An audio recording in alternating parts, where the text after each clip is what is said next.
একটি গ্রামে রবিন নামে এক অলস যুবক বাস করত। সে সারাদিন বসে বসে সময় কাটাতো, কোনো কাজ করতে চাইতো না। এজন্য সবসময় তার বাবা মা তাকে কথা শোনাতো। বাবা রবিন, আর কতদিন এভাবে শুয়ে বসে সময় কাটাবি? এখন তো কোনো কাজ কর। আমরা বুড়ো বুড়ি মানুষ, আর কতদিন এভাবে কষ্ট করব? যুগেও তো কিছু শিখতে পারিস। ছেলেটা সারাদিন খেতে ঘামনে পড়ে থাকে, একদিন দেখবি ঠিকই ও বড়লোক হয়ে যাবে, আর তুই শুধু গাছতলায় শুয়ে নাক ডাকবি। কিন্তু সে সবসময় তা এড়িয়ে যেত। রবিনের এক বন্ধু ছিল রাজু, যে খুব পরিশ্রমী ছিল। রাজু প্রতিদিন সকালে উঠে মাঠে কাজ করত, ফসল ফলাতো, কিন্তু তার জমি অনুর্বর হওয়ায় ভালো ফসল হতো না। তবুও রাজু মন দিয়ে মাঠে ফসল চাষ করত।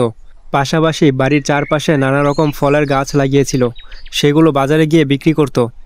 এভাবে কঠিন পরিশ্রম করে রাজু একা হাতে তার পরিবারের খরচ বহন করত। একদিন গ্রামের জমিদার ঘোষণা করলেন যে গ্রামের পাশের জমি ফাঁকা পড়ে আছে এবং যারা সেখানে ফসল ফলাবে তারা জমির মালিক হতে পারবে। রাজু এই সুযোগটি কাজে লাগিয়ে সেখানেও ফসল ফলানো শুরু করলো। অন্যদিকে রবিন অলসতার কারণে কিছুই করলো না। সে ভাবল আগে কিছুদিন জিরিয়ে শরীরে শক্তি সঞ্চয় করে পরে গিয়ে কাজ শুরু করবে। কিন্তু যখন সে কাজ শুরু করার জন্য গেল, তখন দেখে রাজু তার আগেই জমিতে ফসল ফলিয়ে ফেলেছে। রবিনের কোনো সুযোগ রইল না। অবশেষে রাজু পরিশ্রমের জন্য সেই জমির মালিক হয়ে গেল।